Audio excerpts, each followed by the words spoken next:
তস্য জ্ঞানাঞ্জন শলাকয়া চক্ষুর্মিলিতং যেন তস্मै শ্রী গুরবে নমঃ। ঠাকুরবাড়ির প্রতি প্রত্যেকের শ্রীচরণে আমার শতকোটি প্রণাম। এখানে উপস্থিত ঋত্বিক দেবতাদের চরণে প্রণাম। সমস্ত গুরু ভাই ও গুরুমা সকলকে আমার আনন্দিত জয় গুরু।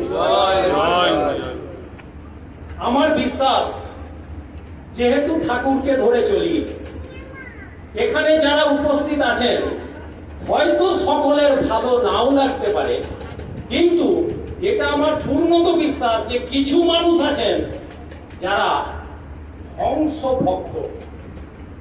হংস ভক্ত কেন বলা হয়?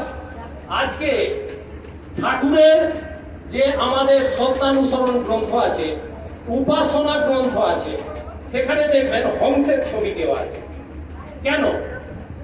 কারণ হংস এমন একটা প্রাণী যাকে কিন্তু আপনি জলের সাথে মিশিয়ে দিন দুধকে, সত্যটাকে উনি তুলে নিতে পারেন, এই ক্ষমতা আছে।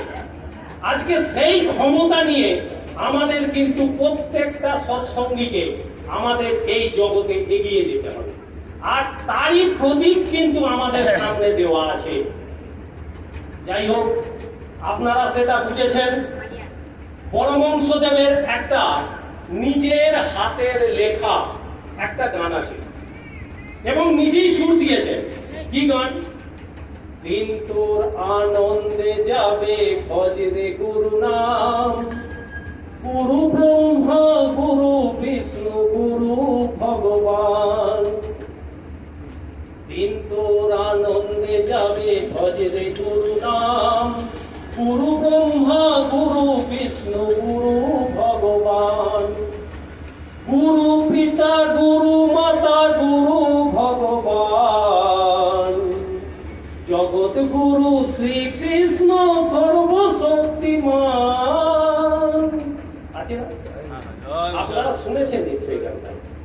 তাহলে গুরু পিতা গুরু মাতা গুরু ব্রহ্মা গুরু বিষ্ণু আমরা শতরূপগার পাঠ করি, সত্যানুসরণ যে আমরা প্রার্থনা, সবের মধ্যে কিন্তু এটা পেয়েছি।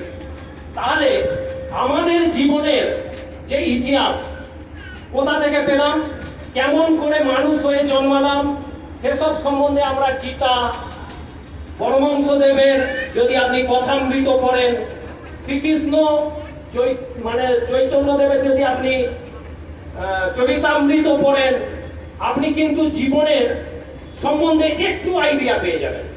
এবং আমাদের এগুলো পড়া উচিত। আজকে এই যে দেশবন্ধুরা যে কথাগুলো বলছিল জীবনের কথা, ওনার কথাটা শুনে আমার একটু মনে পড়ে গেল, ঠিক দেশবন্ধু চিত্তরঞ্জন দাস ঠাকুরের প্রধান ভক্ত ছিলেন। উনি কিন্তু আমাদের এই সত্যানুসরণকে নিয়ে রবীন্দ্রনাথ ঠাকুরের কাছে পড়াতে গিয়েছিলেন, যে কেমন হয়েছে কে না একটু দেখুন। কারণ রবীন্দ্রনাথ ঠাকুর মানে আমরা সবাই চিনি, তার ব্যাপারে আর বলার দরকার নেই। যখন রবীন্দ্রনাথ ঠাকুরকে দেখালেন উনি বারবার পড়ছেন একটা করে পাতা, আর জিজ্ঞাসা করছেন যিনি লিখেছেন তার বয়সটা কত। দেশবন্ধু বলছেন যে বয়স 22 বছর। উনার ঠিক বিশ্বাস হচ্ছে না। আবার একটা পাতা পড়লেন, কত বছর বয়স বললেন যিনি লিখেছেন? 22 বছর।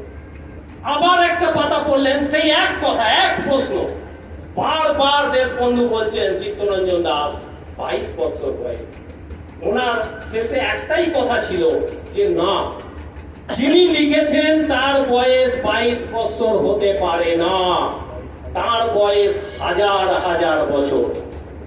তাহলে আজকে সত্যানুসরণকে আমরা কলিযুগের গীতা বলি। কেন বলি? আমরা সেটা পড়লেই কিন্তু অনুভব করতে পারবো। আর ঠাকুর ওই সত্যানুসরণে বলছেন যে অনুভূতির দ্বারা যা জানা যায় তাই জ্ঞান। আজকে অনুভূতি মানে কি রকম? আমি আমার বউকে কতটা ভালোবাসি, আমি আমার বাবা মাকে কতটা ভালোবাসি, এটা যেমন মুখে বলা যায় না, তেমনি ঠাকুরকে ভালোবাসতে গেলে আপনাকে কিন্তু সত্যানুসরণ করতে হবে, চলার সাথী পড়তে হবে, নারীর নীতি পড়তে হবে। তবে আপনি বুঝবেন যে ঠাকুরকে কতটা ভিতর থেকে অনুভব করা যায়।